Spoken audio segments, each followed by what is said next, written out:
Hello everyone, and I welcome you all to my channel Career Glow. And Career Glow is always happy to help you in your competitive exams. So as you already know that कि हम लोगों ने DSSB PRT का special series या special classes चलवाया था, जिसके अंदर MWF में आपको करियर ग्लो की तरफ से क्लासेस मिल रही हैं।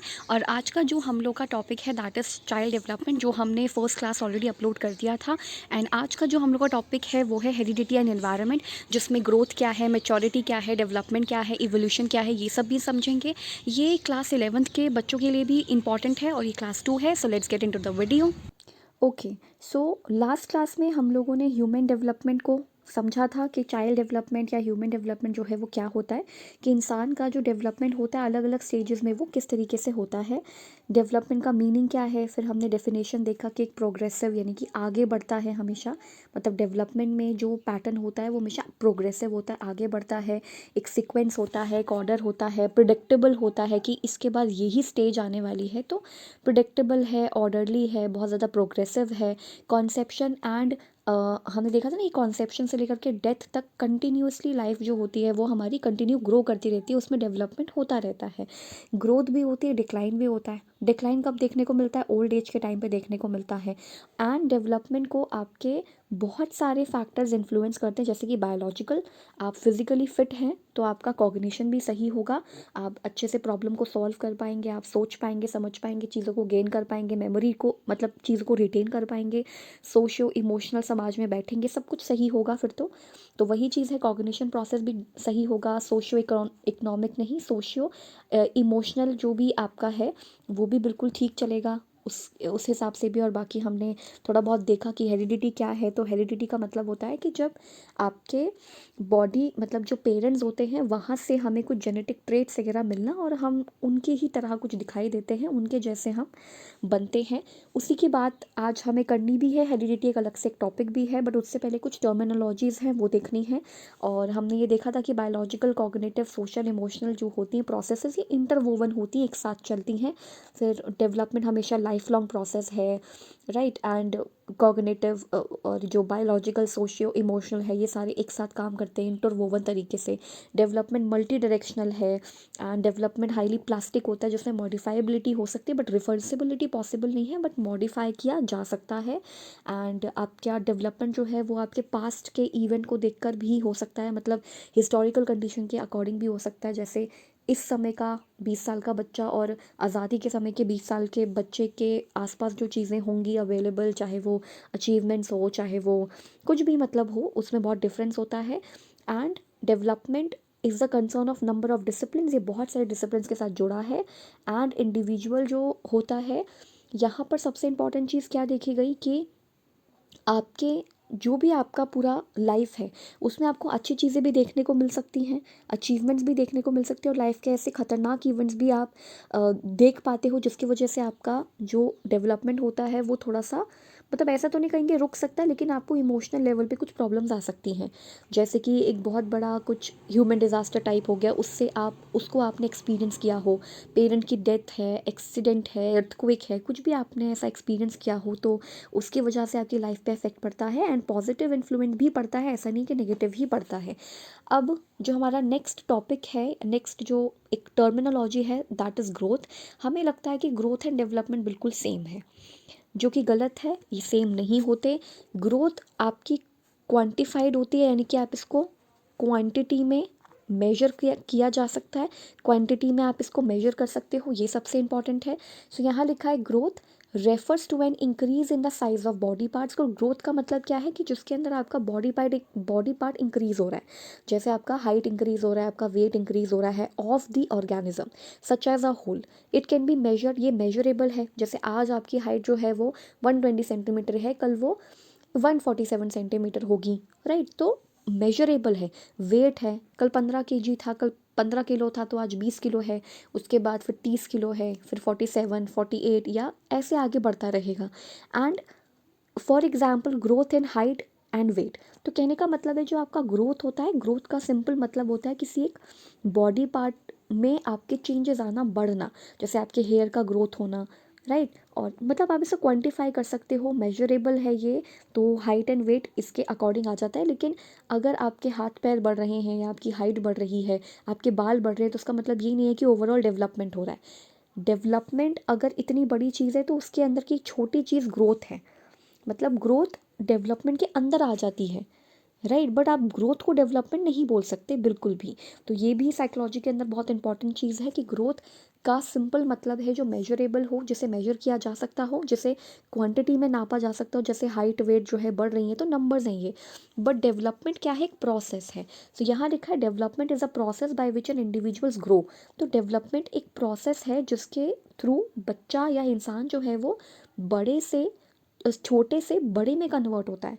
यानी कि हमने देखा ना प्री नाटल, है ना, उसके बाद चाइल्डहुड की स्टेज आती है, फिर अडल्टहुड आता है, सॉरी अडोलसेंस आता है, फिर अडल्टहुड, फिर ओल्ड एज आती है। तो ये एक प्रोसेस है, ये एक प्रोसेस है जिसमें इंडिविजुअल ग्रो करता है and changes through out the life cycle, और उसके पूरे जीवन में बहुत सारे चेंजेस आते हैं। The term development applies to the changes that have a direction. एक डायरेक्शन होता है, मतलब एक सीक्वेंस होता है ना, कि जैसे आप प्री नाटल हैं, यानी कि प्री नाटल है, या फिर आप इन्फेंट हैं, ठीक है, इन्फेंसी है।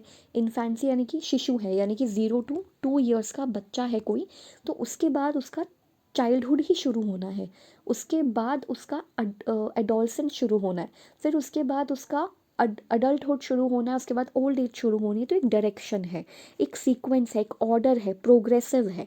So that is why development एक प्रोसेस है जिसमें इंडिविजुअल ग्रो करता है, उसके पूरे लाइफ भर में बहुत सारे चेंजेस आते हैं। हाँ, वो चेंजेस हाइट वेट वाले भी हो सकते हैं, लेकिन डेवलपमेंट के अंदर सिर्फ ऐसे ही फिजिकल चेंजेस नहीं आते। आपका दिमाग है, पहले आप थोड़े कम समझदार थे, आज आप ज़्यादा समझदार हैं। पहले आप चीज़ों को नहीं समझते थे, आज आप चीज़ों को समझ पा रहे हैं। तो वही चीज़ है कि ग्रोथ एक वन ऑफ द एस्पेक्ट है, ग्रोथ एक एस्पेक्ट है डेवलपमेंट का, लेकिन ग्रोथ जो है वो डेवलपमेंट के अंदर आता है, ठीक है। तो ये चीज़ इंपॉर्टेंट है। And hold definite relationship with what precedes it and in turn will determine what will come after. इसके बाद क्या आएगा, तो डायरेक्शन है, सीक्वेंस है, ऑर्डर है। इसके बाद क्या आएगा हमें पता होता है कि जैसे प्री नाटल स्टेज, उसके बाद इन्फेंसी की स्टेज आएगी, इन्फेंसी के बाद फिर आपका चाइल्डहुड का पूरा स्टेज आएगा जिसमें अर्ली चाइल्डहुड आता है, फिर लेटर चाइल्डहुड आता है जिसमें बच्चा स्कूल वगैरह चले चले जाता है। उसके बाद फिर एडोलसेंस का टाइम पीरियड आता है 12 से 18 जिसे हम कहते हैं। उसके बाद अडल्टहुड आता है, फिर ओल्ड एज आता है। So there is a sequence, there is a order, there is a direction, and we all know that कि व्हाट विल कम आफ्टर, इसके बाद क्या आएगा ये भी हमें पता होता है। तो डेवलपमेंट ये चीज़ है, राइट। अब इसका सीक्वेंस हम चेंज नहीं कर सकते, इसका सीक्वेंस जो है ऐसे ही रहेगा, इसका सीक्वेंस चेंज नहीं हो सकता। तो ये चीज़ है। अच्छा, एक और चीज़ इंपॉर्टेंट है कि जैसे ये इन्फेंसी है, अर्ली चाइल्डहुड है, मिडिल चाइल्डहुड है, उसके बाद लेटर चाइल्डहुड, यहाँ पे मिस्ड है बट लेटर चाइल्डहुड है, एडोलसेंस है, उसके बाद आपका अडल्टहुड है, या इन्फेंसी अडल्टहुड, या आप इस पूरे प्रोसेस या स्टेजेस की जो बात कर रहे हो, इस दौरान ज़रूरी नहीं है कि हम लोग का हाइट वेट इन्हीं सब में बदलाव आते हैं, ठीक है। जैसे यहाँ पे देखो हाइट कितनी छोटी है, फिर देखो थोड़ी सी बड़ी होती जा रही है, सिमिलरली यहाँ पर भी सेम चीज़ है। लेकिन इस दौरान सिर्फ हम फिज़िकली ग्रो नहीं करते, बल्कि हम प्रॉब्लम को सॉल्व करना सीखते हैं, थोड़े इमोशनल होते हैं, साथ में बैठते हैं लोगों के साथ, सोशलाइज होते हैं, ये मैंने यहाँ पे लिखा है ना, सोशलाइज होते हैं, चैलेंजेस आते हैं, राइट। मतलब बहुत सारे चैलेंजेस को फेस करते हैं, आगे बढ़ते हैं, एक्सपीरियंस मिलता है, हर चैलेंज से एक्सपीरियंस मिलता है, प्रॉब्लम को सॉल्व करते हैं, यानी कि चीज़ों को रिजॉल्व करने की कोशिश करते हैं। तो इस दौरान, इस पूरी जर्नी के दौरान हम बहुत कुछ चीज़ें सीखते हैं। तो हम ये नहीं कह सकते कि आप जब एक इन्फेंट से या इन्फेंसी से जब आप एडल्टहुड तक पहुंचते हैं या फिर ओल्ड एज तक पहुंचते हैं, आप जो भी कह लें, तो सिर्फ आप हाइट और वेट इन्हीं सब में आपका इंक्रीमेंट नहीं होता, राइट। इसी सब में आपका इंक्रीमेंट या डिक्रीमेंट, जैसे वेट के मामले में तो इंक्रीज डिक्रीज दोनों हो सकता है, बट हाइट जो है वो सेम ही तो रहेगी। तो कहने का मतलब ये है कि सिर्फ इन्हीं चीज़ों में बढ़ोतरी या इन्हीं चीज़ों में डिफरेंसेस नहीं होते, इन्हीं चीज़ों में इंक्रीमेंट नहीं होता, बल्कि हमें प्रॉब्लम सॉल्विंग आती है, चैलेंजेस को हम सॉल्व करते हैं, उससे कुछ सीखते हैं, हमें एक्सपीरियंस मिलते हैं, सोशलाइज होते हैं, लोगों से बात बात करना सीखते हैं, समझते हैं पूरे अपने आसपास के एनवायरनमेंट को। सो एक चीज़ और यहाँ पर है कि temporary change caused by a brief illness. मान लीजिए कि हम थोड़े टाइम के लिए बीमार हो गए, for example, is not consider a part of development, तो वो डेवलपमेंट का पार्ट नहीं है। अब इलनेस तो कभी भी हो सकती है। All changes which occur as a result of development are not of the same kind. पहली चीज़ देखो, एक चीज़ आपको हमेशा से ध्यान रखनी है, पैटर्न हमेशा सेम रहेगा। पैटर्न सेम रहेगा का मतलब क्या है कि आप पहले बच्चे होंगे, इन्फेंट होंगे, फिर चाइल्डहुड आपका शुरू होगा, राइट। अच्छा, इन्फेंसी को हम लोग बेबीहुड भी कह देते हैं, तो इन्फेंसी, उसके बाद आपका चाइल्डहुड, उसके बाद आपका इसी के बाद आपका एडोलसेंस वाला जो भी टाइम पीरियड है वो सब आएगा। तो पैटर्न सेम रहेगा, लेकिन रेट अलग अलग हो सकता है, इसकी दर अलग हो सकती है, ये इंपॉर्टेंट है। यहाँ पर यही समझाया जा रहा है। दस चेंजेस इन साइज, हमारा साइज में चेंज हो सकता है, फिजिकल ग्रोथ, ये सब चेंजेस आ सकते हैं। चेंजेस इन प्रपोर्शन, यानी कि प्रपोर्शन में चेंज आता है, पहले हम बच्चे थे अब अडल्ट हो चुके हैं। चेंजेस इन फीचर, फीचर में चेंजेस आते हैं। डिसअपेरेंस ऑफ बेबी टीथ, जैसे दूध के दांत या बेबी के जो टीथ होते हैं वो गिर जाते हैं और फिर नए दांत आते हैं। And acquiring new features are varied in their pace, तो पेस अलग कम ज़्यादा हो सकता है। किसी में जल्दी शुरुआत हो जाती है ना, किसी में धीरे शुरुआत होती है, किसी का लेवल थोड़ा ज़्यादा होता है, चेंजेस बहुत जल्दी आते हैं। तो पेस अलग हो सकता है, दरें अलग हो सकती हैं, इनकी रेट अलग हो सकता है, लेकिन जो आपका पैटर्न है वो सेम रहेगा। Development includes growth as one of its aspect, तो ग्रोथ आता है, डेवलपमेंट का पार्ट है, लेकिन उसका एक आस्पेक्ट है। सब कुछ ही ग्रोथ नहीं है कि आपका हाइट वेट सब कुछ इंक्रीज हो रहा है लेकिन अकल आपको बिल्कुल नहीं आई है, तो ये थोड़ी डेवलपमेंट हुआ। यानी कि उतनी मेच्योरिटी नहीं आई, मतलब तुम 10 साल कर हो गए, 10 साल के हो गए, लेकिन अकल तुम्हारा 5वीं कक्षा, सॉरी 5th, या फिर आप जब 5 साल के हो तब का है, तो क्या इसे डेवलपमेंट कहेंगे? नहीं, क्योंकि एज के अकॉर्डिंग आपको उस तरह की समझ भी आनी चाहिए। तो ग्रोथ जो है उसका वन ऑफ द एस्पेक्ट है डेवलपमेंट का, तो ग्रोथ ही सब कुछ नहीं है, इसके अंदर और भी चीज़ें इंक्लूड होती हैं, जिसमें आता है मैच्योरेशन, जिसे हम कहते हैं परिपक्वता। तो मैच्योरेशन यानी कि आपके अंदर मैच्योरिटी कितनी है। अच्छा, मैच्योरिटी जो होती है ना वो समय के साथ आती है। सबसे इंपॉर्टेंट चीज़ है कि ये मैच्योरिटी आपके जेनेटिक कोड में होती है, ये हमें हेरिडिटी के थ्रू मिलती है, राइट। जिस तरीके से हमारे मम्मी पापा हैं, उनको जिस समय ये सारी चीज़ें मिली या फिर हमें उनसे किस समय ये चीज़ें मिलेंगी, तो ये सब अनफोल्ड होती है समय के साथ। Maturation refers to the changes that follow an orderly sequence, एक ऑर्डरली सीक्वेंस होता है। यानी कि जब आप 5 साल के हैं तो 5 साल वाली ही समझ आपके अंदर आएगी, जब आप 10 साल वाले हैं, 10 साल के हो गए तो 10 साल वाली समझ आएगी, आज आप 24 साल के हैं, आज आप 20 साल के हैं, तो उस एज वाली सेंस आपको आएगी। तो ये ऑर्डरली सीक्वेंस है, समय के साथ आता है, समय के साथ अनफोल्ड होता है, and are largely dictated by the genetic blueprint which produces commonality in our growth and development. और ये मेच्योरेशन जो है हमें अपने माता पिता से मिलता है, ये जेनेटिक ब्लूप्रिंट है। फॉर एग्जाम्पल, जितने भी बच्चे हैं, most children can sit without support, बिना सपोर्ट के वो 7 मंथ के जब होते हैं, एज के होते, तो वो बैठ लेते हैं, तो जब वो 7 महीने के होते तो वो बैठ जाते हैं। स्टैंड विद सपोर्ट, सपोर्ट के साथ वो 8 महीने के होते हैं तो खड़े हो सकते हैं, और 1 साल के बाद वो थोड़ा चल फिर सकते हैं, 1 साल के भीतर भीतर वो चल भी पाते हैं।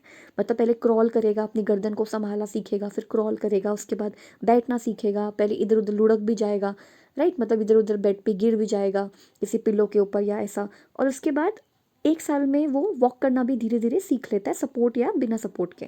Once the underlying physical structure is sufficiently developed, एक बार आपका फिजिकल स्ट्रक्चर डेवलप हो जाए, proficiency in these behaviour requires adequate environment and little practice, फिर तो बस प्रैक्टिस चाहिए। एक बार आप उस लायक बन जाए फिर तो प्रैक्टिस चाहिए, राइट। जैसे कि आप चलने लायक हो जाएं तो उसी के बाद तो साइकिल चलाएंगे ना, या फिर पहले ही साइकिल दे दी जाएगी, पहले चलना सीखेगा फिर तो साइकिल देगा, फिर तो साइकिल देंगे हम। तो कहने का मतलब है कि थोड़ा इन्वायरमेंट भी इंपॉर्टेंट है, कि मम्मी पापा जो पेरेंट्स हैं वो ध्यान रख रहे हैं, थोड़ी लिटिल प्रैक्टिस की ज़रूरत है। लेकिन एक चीज़ और समझने वाली है, however special efforts to accelerate these behaviours do not help if the infant is, जो अगर मेच्योर अगर नहीं है, वो मैच्योरेशनली नॉट रेडी, यानी कि अगर बच्चा रेडी ही नहीं है तो आप चाहे कितनी भी प्रैक्टिस करवा लें कोई फ़ायदा नहीं है। यानी कि स्पेशल एफर्ट्स लगाने का कोई फ़ायदा नहीं है टू एक्सेलरेट दीज बिहेवियर्स। यानी कि अगर वो 1 साल की एज में चलना वगैरह सीखेगा तो उससे पहले आप चाहे जितनी भी कोशिश कर लें, चाहे 7 महीने का हो, 8 महीने का हो, वो समय के साथ धीरे धीरे आती हैं। आप पहले कितना भी एफर्ट्स कर लें वो नहीं आएगा, वो तभी आएगा जब उसका समय आएगा।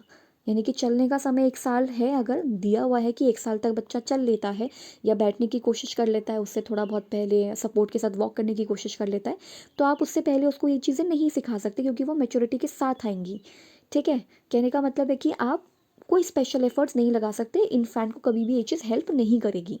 These processes seem to unfold from within, ये आपके अंदर से आएंगी, अंदर से धीरे धीरे अनफोल्ड होंगी, following an inner genetically determined time table, यानी कि जिस टाइम टेबल पे, बहुत अच्छा वर्ड्स और बहुत अच्छे सेंटेंस हैं ये, कि जेनेटिकली डिटरमाइंड, यानी कि जब आपके जीन्स ने डिटरमाइन किया है कि अब ये वॉक करना सीखेगा, अब ये बोलना सीखेगा, तो तभी बोलना सीखा, तभी वो बोलेगा, तभी बोला जाएगा उससे, क्योंकि ये एक टाइम टेबल है, जेनेटिक टाइम टेबल है।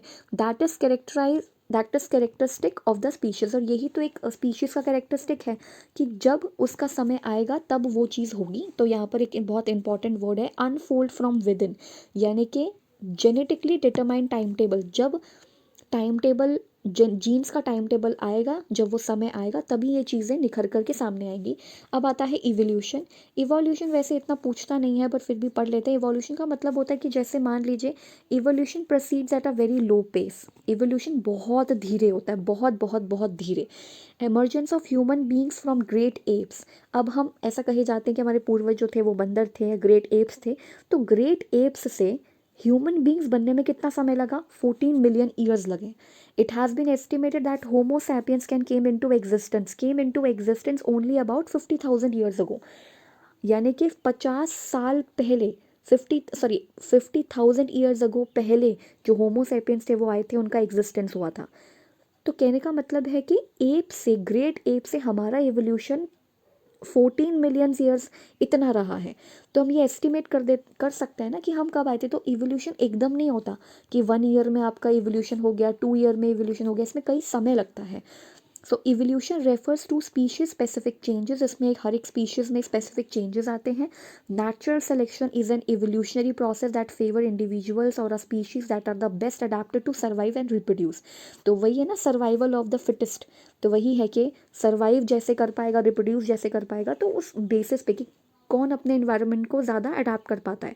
The evolutionary changes are passed from one generation to the next within a species, और ये जितने भी ट्रेट्स होते हैं, चीज़ें होती हैं, एक जनरेशन से दूसरे जनरेशन तक जाती हैं।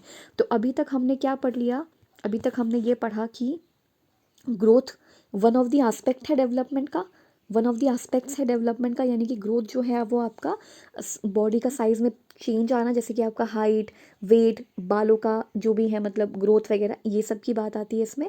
ये बस क्वांटिटी को मेजर, मतलब ये क्वांटिटी में होता है, आप इसको मेजर कर सकते हो, लेकिन डेवलपमेंट एक प्रोसेस है, और जैसे जैसे डेवलपमेंट होता है वैसे वैसे हमारे अंदर बहुत सारी चीज़ें आती हैं। सिर्फ हम ग्रो ही नहीं करते फिजिकली, यानी कि हमारा हाइट वेट ही नहीं बढ़ता या हम फिजिकली ग्रो ही नहीं करते, बल्कि हमारे अंदर प्रॉब्लम सॉल्विंग और तरह तरह की चीज़ें आती हैं, एक्सपीरियंसेस हमें गेन होते हैं। दूसरी चीज़ कि इसका एक पैटर्न होता है, एक सिक्वेंशियल होता है, एक सीक्वेंस होता है, एक ऑर्डर होता है। इसके साथ साथ हम प्रॉब्लम को सॉल्विंग, चैलेंजेस हमारे सामने होते हैं, कॉग्निशन भी एक आप लिख सकते हैं कि सोचना, समझना, थिंकिंग, परसेप्शन, अटेंशन, ये मेमोरी वगैरह, ये सारी चीज़ें हमें इसी दौरान समझने को मिलते हैं। हमारा सोशलाइजेशन होता है, जो एक अलग से टॉपिक है, पढ़ेंगे उसको, एंड इमोशनल। तो ये सारी चीज़ें हमें समय के साथ मिलती हैं, एंड बस इसमें यही है कि ग्रोथ जो है वो डेवलपमेंट का एक छोटा सा एस्पेक्ट है, लेकिन ग्रोथ हो रही है तो ज़रूरी नहीं है कि डेवलपमेंट भी हो रहा है। एंड मैच्योरेशन, यानी कि मैच्योरिटी जो है वो समय के साथ अनफोल्ड होती है। जब आप जिस ईयर के होंगे उस ईयर तक की समझ आपके अंदर आ जाएगी, ये मैच्योरिटी है, उससे पहले नहीं आ सकती। अगर आप कुछ एफर्ट्स करते भी हैं, देखो लिटिल प्रैक्टिस तो ठीक है, लेकिन अगर आप कुछ स्पेशल एफर्ट्स करते ताकि ये चीज़ें एक्सेलरेट हो जाएं, तो कोई फ़ायदा नहीं है इन सब का। ये तभी आएंगी जब आपका जेनेटिक टाइम टेबल कहेगा ये चीज़ें आने के लिए। इवोल्यूशन बहुत बहुत सालों के बाद होता है। अब हम पढ़ रहे हैं हेरिडिटी। इससे पहले भी हम एक चीज़ देख चुके हैं कि हमारे कुछ जेनेटिक कैरेक्टरिस्टिक्स होते हैं जो हमें अपने माता पिता से मिलते हैं, उन्हीं के जैसे हम दिखाई देते हैं। तो जैसे हमने यहाँ पर ये पढ़ लिया था इस चीज़ को, ये हमने पढ़ा था कि the passing of genetic traits from parents to offsprings, यानी कि हमें पेरेंट्स से कुछ कैरेक्टरिस्टिक्स मिलते हैं। जैसे यहाँ पर है तो ये मम्मी के जो बाल हैं, जिस तरह के उनके बाल हैं इनके बेटे को भी वैसे मिल गए, जिन तरह की इनके पापा की आईज़ है वैसे ही मिल गए, हाइट जो है वो मम्मी के जैसी मिल गई। तो ये जीन्स ही तो हैं जो हमें उन जैसा बनाते हैं, उन जैसा दिखाते हैं कुछ कुछ हद तक, राइट। अब यहाँ पर है people also differ with respect to intelligence. हम लोग हाइट, वेट, कलर, है ना, स्किन कलर वगैरह में, या फिर हेल्दी हैं, या फिर मतलब मोटे हैं, पतले हैं, छोटे हैं, हाइट कैसी भी है, हम बस फिजिकल कैरेक्टरिस्टिक्स में ही एक दूसरे से अलग नहीं होते, बल्कि इंटेलिजेंस में भी अलग होते हैं। हम लोगों का इंटेलिजेंस भी अलग होता है, कोई ज़्यादा समझ रखता है, कोई कम समझ रखता है।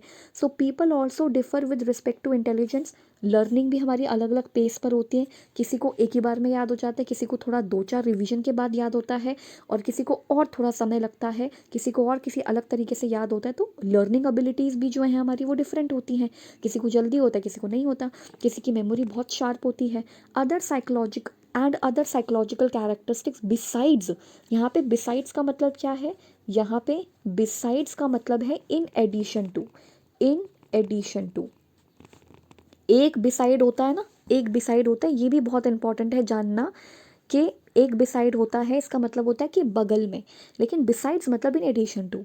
सो physical characteristics besides physical characteristics, यानी कि फिजिकल कैरेक्टरिस्टिक्स के एडिशन में, मतलब फिजिकल कैरेक्टरिस्टिक्स तो हम एक दूसरे से अलग बनाते ही हैं, हाइट वेट और ये सब तो अलग बनाता ही है, but in addition to psychological characteristics भी होते हैं जो हमें अलग बनाते हैं, जैसे कि intelligence, learning abilities, memory and all.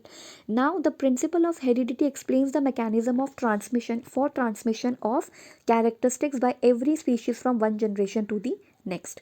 अब यहाँ पे क्या लिखा हुआ है कि हेरिडिटी का मतलब क्या है, प्रिंसिपल क्या बताता है हमें हेरिडिटी का, कि जब भी जैसे कि कोई भी ऑफस्प्रिंग होता है, कोई भी स्पीशीज़, मतलब किसी भी स्पीशीज़ का कोई ऑफस्प्रिंग या कोई बच्चा है, उसका एग ही हो, चाहे एग देने वाला हो, मतलब एग रिप्रोड्यूस करने वाला हो, बेबी प्रोड्यूस करने वाला हो, कुछ भी हो, तो उसमें कुछ कैरेक्टरिस्टिक्स आते हैं। वही चीज़ लिखी है the principle of heredity. Heredity का जो प्रिंसिपल है वो एक्सप्लेन करता है the mechanism for transmission of characteristics by every species, यानी कि हर एक स्पीशीज़ अपने नेक्स्ट जनरेशन में अपने ही कैरेक्टरिस्टिक्स को आगे बढ़ाता है। जैसे हम लोग हैं, we inherit genetic code from our parents, हमारे पेरेंट्स से हम क्या लेते हैं, कुछ जेनेटिक कोड लेते हैं, यानी कि आंखों का कलर ले लिया, बालों का रंग ले लिया, हाइट ले लिया, ठीक है, और ये सारी चीज़ें which are in every cell of our body, हमारी बॉडी के हर एक सेल में हमारे मॉम एंड डैड के जेनेटिक कोड्स प्रेजेंट है। Our genetic code are like alike in one important way, they contain the human genetic code. अब एक वही चीज़ है कि हमारे अंदर ह्यूमन जेनेटिक कोड होंगे, सीधी सी बात है, ह्यूमन जेनेटिक कोड ही तो होंगे। It is because of the human genetic code that a fertilised human egg, जो भी फर्टिलाइज्ड ह्यूमन एग होगा, जो एग जो मतलब जो फर्टिलाइज्ड ह्यूमन एग होगा, वो एक ह्यूमन बेबी में ही बनेगा, ना कि किसी एलिफेंट, बर्ड या माउस में। कहने का मतलब है कि आप जो एक स्पीशीज़ है, जैसे डॉग का जो भी बेबी होगा वो डॉग जैसा ही तो होगा। तो जैसे ही हमारे ह्यूमंस होते हैं, हम हमारे माता पिता जैसे, वैसे ही तो हम होंगे। ऐसा तो नहीं कि हम एलिफेंट बन जाएंगे या हम बर्ड बन जाएंगे, हम चूहे बन जाएंगे, ऐसा नहीं होता। तो वही लिखा है, it is because of the human genetic code. ये वही ह्यूमन जेनेटिक कोड है जिसकी वजह से एक फर्टिलाइज्ड ह्यूमन एग जो होता है वो ह्यूमन बेबी में ही बनता है, ना कि किसी एलिफेंट, बर्ड या माउस में। तो वही चीज़ है, जेनेटिक कोड्स इंपॉर्टेंट है, हमें अपने माता पिता से जेनेटिक कोड्स मिलते हैं। Genetic transmission is very complex, एक बहुत कॉम्प्लेक्स चीज़ है। Most characteristics that we observe in humans are combination of larger number of genes. एक चीज़ ध्यान रखने वाली है कि हमें अपने मॉम एंड डैड से सारे जीन्स मिलते हैं, सारे के सारे जितने भी हैं वो सब जीन्स मिलते हैं। You can imagine the combination produce by 80,000 और मोर जीन्स, हमें 80,000 के करीब जीन्स मिलते हैं। Accounting for a variety of characteristics and behaviour, तभी हमारे अलग अलग कैरेक्टरिस्टिक्स, इसीलिए तो हमारे जो सिबलिंग्स होते हैं, राइट, मतलब हमारे जो भाई बहन होते हैं वो हमसे बिल्कुल अलग होते हैं, शक्ल में भी अलग होते हैं। वो डिपेंड करता है वो आइडेंटिकल ट्विन्स ना हो, वो चीज़ एक अलग है, बट एक तरीके से तो हम डिफरेंट ही होते हैं ना। हमारा अलग अलग पर्सपेक्टिव होता है, सोचने समझने की चीज़ों का अलग अलग तरीका होता है, हम हाइट में भी बहुत डिफरेंट होते हैं, हम वेट में भी अलग होते हैं, हम शक्ल में भी अलग होते हैं, स्किन कलर भी अलग हो जाता है कभी कभार। तो सारे सिबलिंग्स एक जैसे, ज़रूरी नहीं कि एक जैसे स्किन कलर वाले हों। तो कहने का मतलब है कैरेक्टरिस्टिक्स एंड बिहेवियर्स हमें वहीं से मिलते हैं, हमारी जीन से मिलते हैं। It is also not possible to possess all the characteristics made available to us by our genetic structure. अब ये सारे ही जीन्स तो हम लोग नहीं पोजेस करने वाले। कहने का मतलब है हमें मिलते तो सारे जीन्स हैं, मिलता तो हमें सब कुछ है, लेकिन जो दिखाई देता है वो अलग होता है। कहने का मतलब है मिले तो हमें, जैसे मान लीजिए कि पिताजी की हाइट जो है वो जैसे मान लीजिए पिताजी की हाइट इतनी है, मम्मी की हाइट जो है वो इतनी है। अब हमें मिले तो दोनों ही जीन्स थे, मिले तो हमें दोनों ही जीन्स थे, लेकिन प्रभावी कौन सा हो गया? मान लीजिए आप पिताजी की हाइट के समान हो गए, तो प्रभावी किसका जीन्स हो गया? पापा का जीन्स हो गया, है ना। ये जो पहनने वाला जीन्स नहीं है, जीन्स वाला जेनेटिक कोड वाली बात हो रही है यहाँ पे। सो वही चीज़ है यहाँ पे कि मतलब एक यही छोटी सी बात यहाँ पर बोली गई है कि जो जीन्स होते हैं हमें मिलते तो सब कुछ हैं, इट इज़ नॉट, लेकिन ये पॉसिबिलिटी ही नहीं है कि ये सारी चीज़ें हम पोजेस कर पाएँ, तो हम इसके कुछ कॉम्बिनेशंस ले लेते हैं। तो यहाँ पे लिखा है द एक्चुअल जेनेटिक मटेरियल और a person's genetic heritage is known as genotype. तो जो हमें डायरेक्टली मम्मी पापा से मिलता है वो जीनोटाइप है, जो हमारी बॉडी के अंदर होता है, लेकिन जो बाहर दिखाई देता है उसको हम बोलते हैं फेनोटाइप। ये बहुत इंपॉर्टेंट है, क्वेश्चन यहाँ से पूछा जा सकता है। However not all of this genetic material is apparent और distinctly identifiable and observable characteristic. मतलब जो ये जेनोटाइप है ये ज़रूरी नहीं है कि हमेशा बाहर दिखाई दे, ठीक है। बाहर दिखाई वही देगा जो जीन सबसे ज़्यादा प्रभावी होगा हमारे ऊपर, ठीक है। जो ऑब्जर्वेबल होगा वो आपका फेनोटाइप है। So phenotype is the way an individual genotype is expressed. जो हमें जीन्स मिला है वो जब हमारी बॉडी के बाहर दिखाई देता है, जैसे हमारा स्किन कलर, हमारा हेयर कलर, हमारे हेयर का ग्रोथ वगैरह जो भी है, जो आप ऑब्जर्व कर सको या जो मेजर कर सको। जैसे मम्मी, जैसे कि जीन्स में मम्मी की हाइट आगे तो मेजरेबल है, राइट, मेजर कर सकते हो, ऑब्जर्व कर सकते हो। हाइट छुपा दो सकते नहीं हो, ऑब्जर्व कर सकते हो। बट आपके अंदर जो डीएनए है, ये जो डीएनए है, ये जो डीएनए है, ऐसे इस तरीके का जो डीएनए है, इसको देख सकते हैं हम अपनी बॉडी के अंदर झांक करके? कोई देख सकता है हमारा डीएनए? मतलब अगर आप साइंस की बात करें, अगर आप कुछ टेस्ट वगैरह की बात करें तो वो अलग है, वैसे झांक सकते हैं किसी के अंदर डीएनए देखने के लिए? नहीं। तो जब आप देख नहीं सकते जिस भी चीज़ को, जिस भी जीन्स को, वो जेनोटाइप है जो आपके अंदर है। लेकिन जो ऑब्जर्वेबल है, बाहर दिखाई दे रहा है, वो फेनोटाइप है। तो यहाँ पे लास्टली ये एक चीज़ यहाँ पे लिखी हुई है, फेनोटाइप इंक्लूड फिजिकल ट्रेट्स। तो फेनोटाइप के अंदर आपके फिजिकल ट्रेट्स आते हैं जो ऑब्जर्वेबल हैं, जो दिखाई देते हैं, जैसे आपका हाइट दिखाई देता है, वेट, आपके आई का कलर, आपके स्किन का colour, and many of the psychological characteristics such as intelligence. तो हमें लगता है ना कि लड़का तो बड़ा इंटेलिजेंट है, तो लड़का इंटेलिजेंट है, ये उसकी हेरिडिटी भी है और इन्वायरमेंट भी है।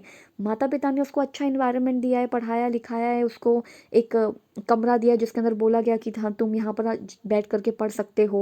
वो बहुत ज़्यादा क्रिएटिव है तो उसको स्पेस दिया होगा सोचने के लिए। ये नहीं कि पेरेंट्स ने ये बोल दिया कि तुम्हारे लिए हम सोच लेंगे, तुम्हें कुछ सोचने की ज़रूरत नहीं है, तो वो आगे डिसीजन ही नहीं ले पाएगा। तो क्रिएटिविटी, अगर बच्चा है उसके अंदर क्रिएटिविटी है, इसका मतलब आपने उसको सोचने का रूम दिया है। ये वो वाला रूम नहीं है। रूम का मतलब ये वो रूम नहीं है कि सचमुच में कमरा दिया, बट रूम का मतलब है स्पेस दिया है आपने उसको सोचने का, समझने का, इसलिए तो वो क्रिएटिव है। क्रिएटिविटी मीन्स डाइवर्जेंट थिंकिंग, पढ़ेंगे हम इसको, डाइवर्जेंट थिंकिंग की अलग अलग दिशाओं में बच्चा सोचता है, ठीक है। एंड पर्सनालिटी, तो फेनोटाइप है जो बाहर दिखाई देता है, ये हमारे physical traits, height, weight, eye colour, skin colour कुछ भी हो सकता है, और हमारे साइकोलॉजिकल कैरेक्टरिस्टिक्स भी, जैसे इंटेलिजेंस, क्रिएटिविटी एंड पर्सनालिटी, ये ऑब्जर्वेबल कैरेक्टरिस्टिक्स होते हैं। तो हमने क्या पढ़ा अभी तक?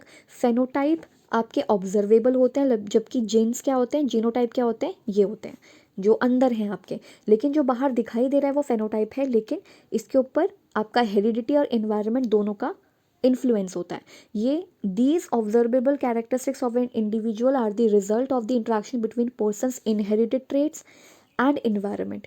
यानी कि जीनोटाइप बस जीन्स है जो हमें हेरिडिटी से मिले हैं, लेकिन फेनोटाइप जो हमें इन्वायरमेंट में दिखाई देते हैं, मतलब जो हमें किसी बच्चे में दिखाई देते हैं, वो इनहेरिटेड ट्रेड्स भी हैं प्लस इन्वायरमेंट भी, यानी कि जो इन्वायरमेंट हमें दिया गया है वैसा। जैसे हम आगे जाके पढ़ेंगे कि अगर बच्चे का म्यूज़िक में इंटरेस्ट है, जैसे मान लीजिए कि मम्मी जो हैं वो म्यूज़िक में बहुत इंटरेस्ट रखती थी, या फिर पिताजी जो हैं वो म्यूज़िक में बहुत इंटरेस्टेड थे, मतलब बहुत सारे जो ये सितार वाद्य यंत्र हैं, जैसे मान लीजिए आप, ये म्यूज़िकल इंस्ट्रूमेंट है, वो बजाने के बड़े शौकीन थे। तो शौकिया तौर पर ये जीन्स भी हमारे अंदर चले जाएगा, क्रिएटिविटी या जो भी आप कह लो, इसका जीन्स भी हमारे अंदर जाएगा। लेकिन इन्वायरमेंट का भी खेल है। अगर आपने बच्चे को हमेशा बचपन से यही सब चीज़ें दिखाई हैं कि म्यूज़िक है, आपने उसको सिखाया यही है, इन्वायरमेंट यही दिया है, तो जाहिर सी बात है बच्चा इस चीज़ में अच्छा बनेगा, वो अच्छा सीखेगा, म्यूज़िक सीखेगा। लेकिन अगर आपके पास ये खुद टैलेंट था लेकिन आपने अपने बच्चे को नहीं सिखाया, मान लीजिए, तो वो जीन्स आ भी गया, तो फ़ायदा क्या उसके डेवलप होने का, जब आपने उसको ऐसा इन्वायरमेंट ही नहीं दिया। तो एक और एग्जांपल है कि अगर आप इंटेलिजेंट हैं, अगर आप टीचर हैं, अच्छी बुक्स पढ़ते हैं, तो भाई आप भी घर में ऐसा माहौल रखेंगे ताकि आपका बच्चा भी पढ़े। तो वही चीज़ है कि हेरिडिटी एंड इन्वायरमेंट का जो मिक्सचर होता है वो फेनोटाइप है जो किसी बच्चे में, किसी इंसान में दिखाई देता है. You know it is the genetic code which predisposes a child to develop in a particular way. हमारे जीन्स तो हमारी मदद करते ही हैं बढ़ने में, लेकिन इन्वायरमेंट भी उतना इम्पॉर्टेंट है. जीन्स, जैसे यहाँ लिखा है, genes provide a distinctive blueprint. Genes हमें ब्लूप्रिंट देता है, एक टाइम टेबल होता है for the development of an individual. जैसे हमने पढ़ा था ना कि मेच्योरिटी जो है टाइम के हिसाब से आती है, जैसा जीन्स का टाइम टेबल है, जब जो चीज़ आनी चाहिए तभी आती है. But genes does not exist in isolation. Genes मिल जाना ही काफ़ी नहीं है. डेवलपमेंट के लिए हमें क्या चाहिए? एनवायरनमेंट भी चाहिए. Occurs within the context of an individual's environment. This is what makes each one of us is a unique person. इसलिए हम एक बहुत ही यूनिक पर्सन है.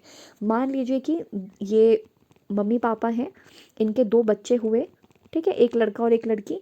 आपने अपने बेटे को कहीं और भेज दिया पढ़ने के लिए, या आपने अपनी बेटी को कहीं और भेज दिया, बेटे को घर पे रखा. इन्वायरमेंट का फ़र्क पड़ा, लड़का लड़की दोनों के ऊपर. अगर एक ही इन्वायरमेंट में होते, एक ही घर में पले बड़े होते साथ में, तो इन्वायरमेंट सेम होता कुछ हद तक.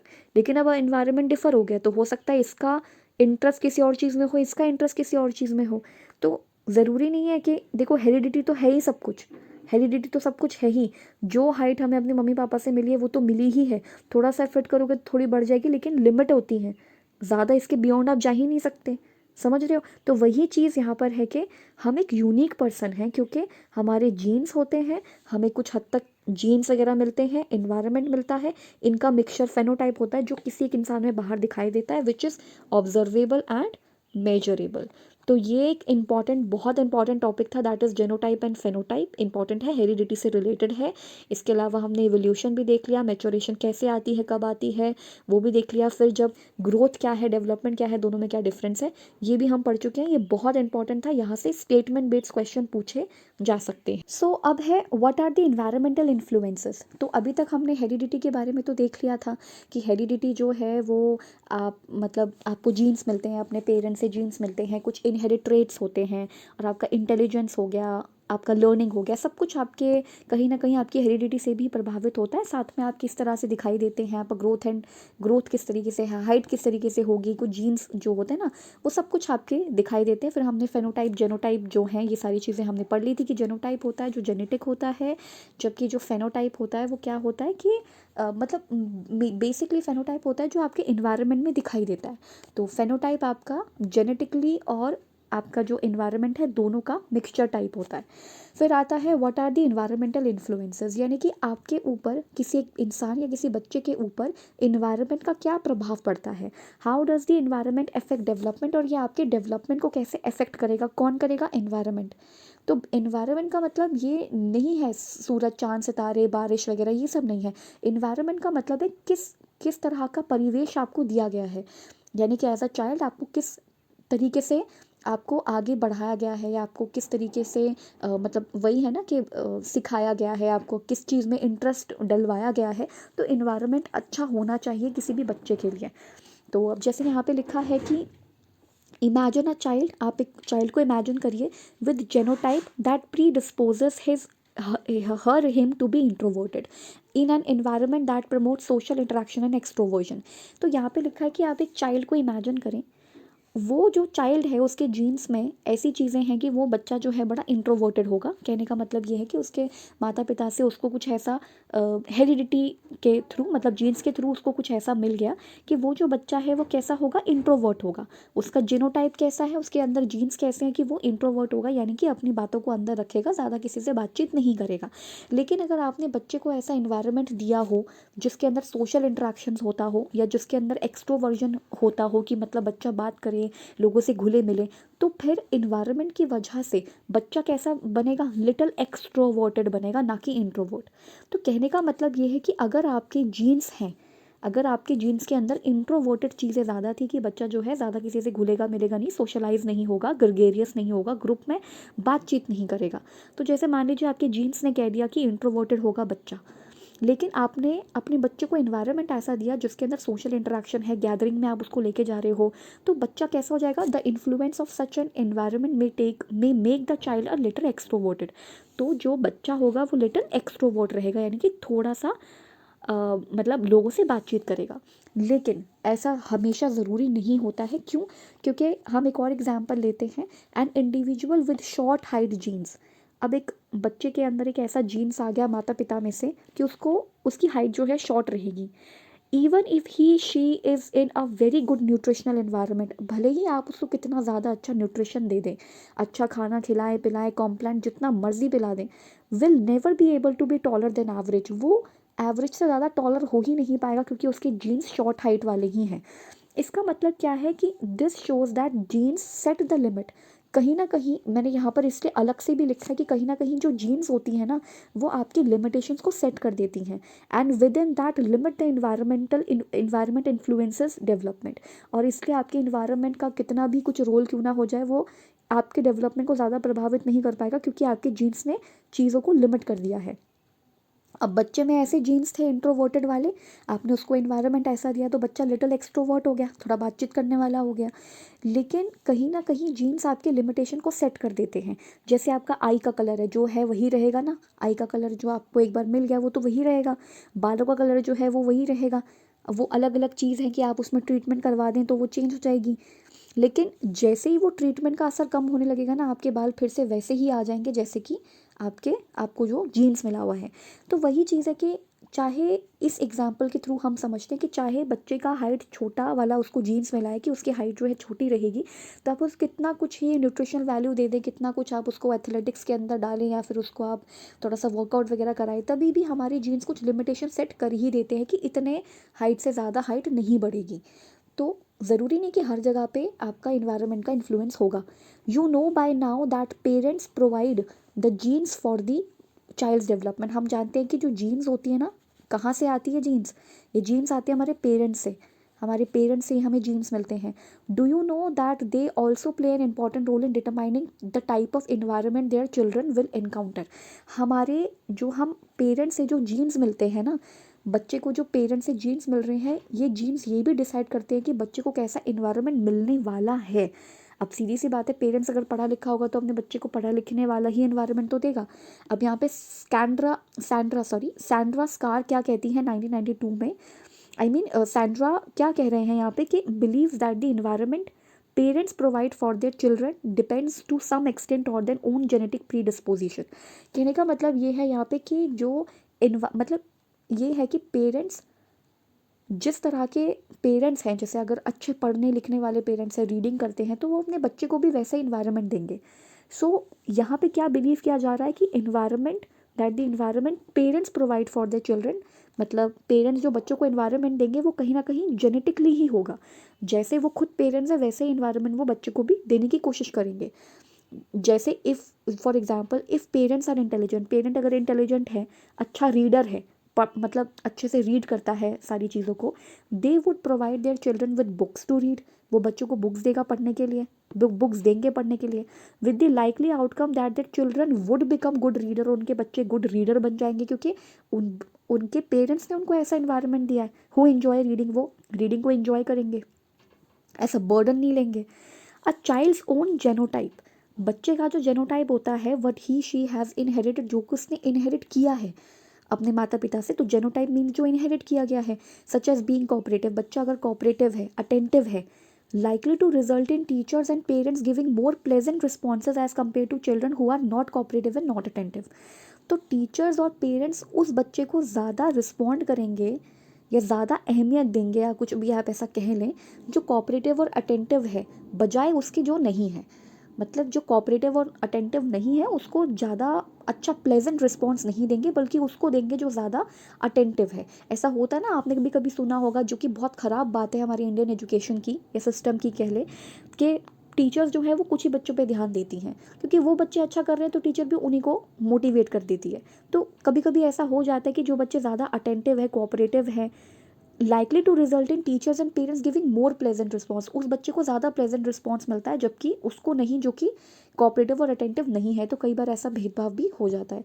बिसाइड्स दीज, बिसाइड यहाँ पे जो वर्ड आया इसका मतलब है इन एडिशन टू, मैं बार बार कहती हूँ इसको, इन एडिशन टू, यानी कि इसके साथ में besides these children themselves choose certain environments based on their genotype.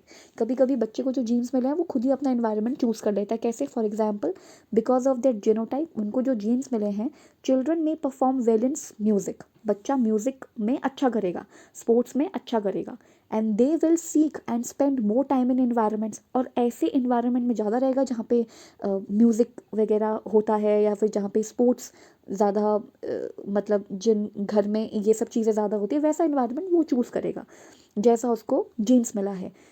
Which will enable them to perform their musical skill, जिसकी वजह से वो अपने म्यूजिकल स्किल को अच्छे से परफॉर्म कर पाएंगे। मतलब एक एग्जाम्पल है कि बच्चे को जैसा जीन्स मिला है वो वैसे ही इन्वायरमेंट की तरफ भागेगा।